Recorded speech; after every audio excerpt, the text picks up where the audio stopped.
भैया ब्रजवासियों का तो सबसे बड़ा नाम मंत्र, सबसे बड़ा ब्रजवासियों का मंत्र तो ठाकुर जी का नाम ही है। नाम से बड़ा कोई मंत्र नहीं है। नाम मंत्र सर्वोपरि है। भैया जी, मंत्र का जो अनुष्ठान है उससे सिद्धि तो बहुत शीघ्र होती है, पर उसमें एक भय है। हम लोगों के मन में लालच के संस्कार अनेकों जन्मों के हैं, और जब सिद्धियां सामने आती हैं और कहीं धोखे से भी हमारी बुद्धि उधर चली गई, रिद्धि सिद्धि बहु प्रेरे भाई, बुद्धि लोभ दिखावे आई। और यदि उन सिद्धियों की ओर बुद्धि चली गई तो जो चरम लक्ष्य है भगवत प्रेम की प्राप्ति, भगवत प्राप्ति, उससे साधक वंचित हो जाएगा, मान बढ़ाई के चक्कर में पड़ जाएगा। पर श्री नाम महाराज, आहा क्या कहना, नाम महाराज ऐसे हैं, इनमें अनुभूति भले ही कुछ विलंब से हो, पर नाम महाराज किसी रिद्धि सिद्धि के प्रलोभन में फंसने देते नहीं है। इसलिए मंत्र जप भी करना चाहिए, हम नहीं कहते मंत्र जप मत करो, पर मंत्र जप सदा सर्वदा नहीं किया जा सकता, पर नाम जप निरंतर किया जा सकता है। इसलिए मंत्र जप भी करो, पर जोर नाम जप पर रखो। नाम से सद्य प्रेम की प्राप्ति होती है। एक नामनिष्ठ महापुरुष हैं, अभी हम लोग बीना गए थे तो उस यात्रा में उनका दर्शन किया। पंडित श्री हरदेव जी महाराज, भैया जी भी साथ में थे। उन्होंने एक अनुभव हमको एकांत में बताया। उन्होंने कहा कि राम में रकार का उच्चारण करने से अनंतानंत जन्मों के संचित क्रियमाण प्रारब्ध का नाश भस्म हो जाते हैं, और जब वो सब भस्म हो जाते र कहने से, तो आ कहने से विरहाग्नि प्रदीप्त होती है। रा आ, राम में ना, राम में आ है, तो आ का उच्चारण करने से भगवत दर्शन की व्याकुलता बढ़ती है, और माँ कहते कहते भगवान की प्राप्ति हो जाती है, लक्ष्य की प्राप्ति हो जाती है। तो रा आ म, राम कहते अनुभव है।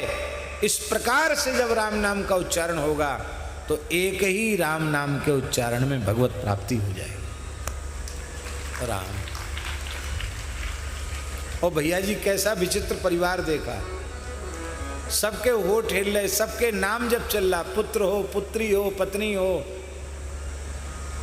घर में 11 अरब राम नाम विराजमान है। कितना? और ठाकुर जी स्वयं अयोध्या से चल के आए उनके यहाँ, चमत्कारिक ढंग से। संपूर्ण रामचरितमानस राम नाम में लिखी हुई, संपूर्ण श्रीमद् भगवद गीता राम नाम में लिखी हुई, पूरा शिव पुराण, पद्म पुराण, कितने पुराण राम नाम में लिखे हुए हैं। इस समय भक्तमाल जी राम नाम में लिखी जा रही है, और बालक बालिकाएं दिन भर राम नाम गूंजता रहता उनके यहाँ, कीर्तन होता ही रहता है। नए नए युवक भजन में लगे हुए हैं। गृहस्थ हैं, गृहस्थ, एक बेटा एक बेटी, कम उम्र है, ज्यादा उम्र नहीं है, 50 की भी शायद नहीं होगी।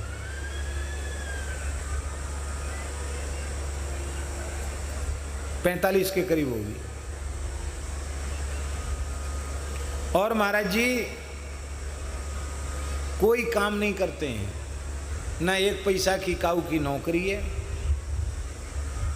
प्रवृत्ति चलाने का कोई साधन उनके पास नहीं है, और किसी वस्तु का अभाव नहीं है। क्यों? वो कहते महाराज हम अनुभव कर रहे हैं, अनन्यास चिंतन्तो माम ये जना पर्युपास्ते तेसाम नित्याभियुक्तानम योगक्षेमम बाहम्यहम। मैं योगक्षेम का बहन करता हूँ, उसका प्रत्यक्ष अनुभव वो व्यक्ति कर रहे हैं। आप चाहें तो देख सकते हैं, हमारी बात पर आपको संदेह हो तो आप जाकर देख सकते, अनुभव कर सकते हैं। जितने भी साधन हैं नाम के अतिरिक्त, बहुत ध्यान से सुनो, नाम के अतिरिक्त जितने भी साधन हैं कोई कम नहीं है, सब एक से एक बढ़कर साधन हैं। पर उन साधनों में कलयुग विघ्न डाल सकता है, पर अनन्य भाव से नाम का आश्रय लेने वाले के, नामाश्रयी के साधन में कलयुग की दाल कभी गलती नहीं है। केवल नाम ऐसा है जहां कलयुग की कुछ भी नहीं चलती है। इसलिए भैया नाम सर्वोपरि है। मेरी प्रार्थना है माताओं से, ये ब्रज के गांव की माताएं खेत खलियान में भी काम करती हैं, घर में भी काम करती हैं, गैया भैंसन की सेवा भी करती हैं, बालकों की भी सेवा करती हैं, अपने परिवार की सेवा करती हैं। आप सब काम करें। हम देखते हैं गांव में, हम तो खूब रहे ना रुदान गांव में, 8-8 10-10 दिन रह जाते, आंखों से देखते कितना काम करती यहाँ की माताएं बहनें। खूब काम करो पर निरंतर भगवान नाम का जप करो, मेरी प्रार्थना है। रोटी बनाते हुए, झाड़ू लगाते हुए, बच्चों की सेवा करते हुए नाम बंद न हो। भाई लोग खूब काम करते हैं, खेत में खलिहान में खूब काम करते हैं। किसान है तो क्या करेंगे, मेहनत करेंगे तभी न कुछ खाएंगे। भाई लोगों से आग्रह है निरंतर नाम जप का अभ्यास कर लें। प्रातःकाल जगने से लेकर सोने तक नाम की स्मृति बनी रहे। भीतर से बाहर से किसी भी पद्धति से नाम की स्मृति बनी रहे। बस इतना काम कर लो, फिर आप कहीं भी रह रहे हो और जो कुछ आपकी प्रवृत्ति का काम है आप कर रहे हो, करते रहो, कोई चिंता की बात नहीं, कहीं जाने की आवश्यकता नहीं। सर्व समर्थ महा महिमामय पतित पावन भगवान नाम ही आपको युगल सरकार के चरणों तक पहुंचा देगा, युगल प्रेम प्रदान कर देगा।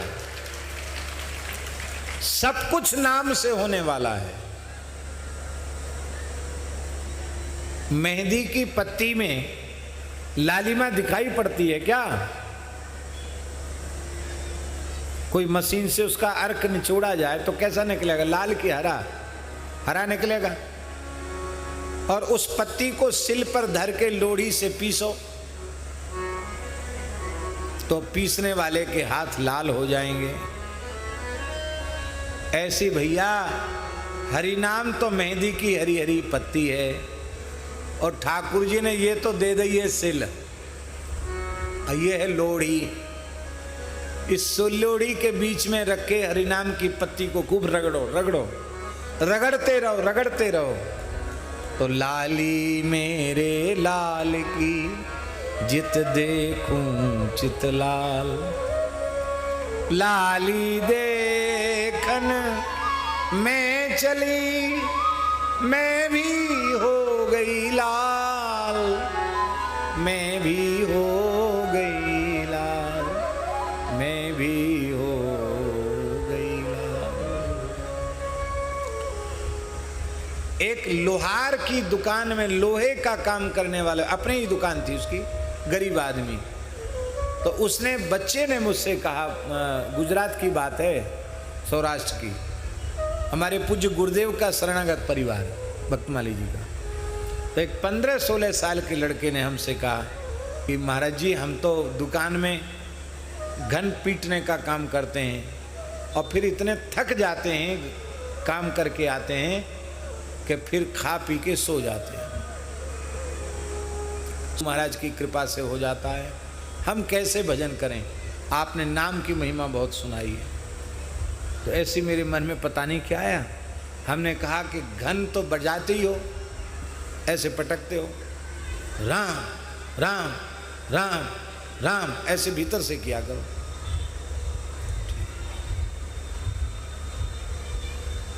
कुछ समय बाद पहुंचे तो मैंने ऐसे पूछा, मैंने कही कि कहो राम राम करते हो? इतना सुनते ही उसके नेत्रों से झरझर आंसू बहने लगे। बोले महाराज जी अब मैं घन बजातन हूं, कहीं से आवाज आती मुझे राम नाम सुनाई पड़ता है। मेरी जिंदगी बदल गई।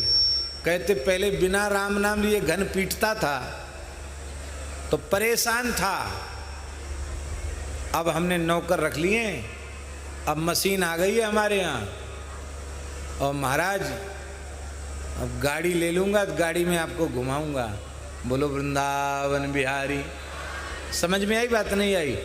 बोले बिना राम राम के दिन हमारे सुधर नहीं रहे थे, अब लौकिक हालत भी हमारी सुधर गई है राम नाम लेने से। अरे भैया, आज तक दुनिया में ऐसा न हुआ न होगा। आप कर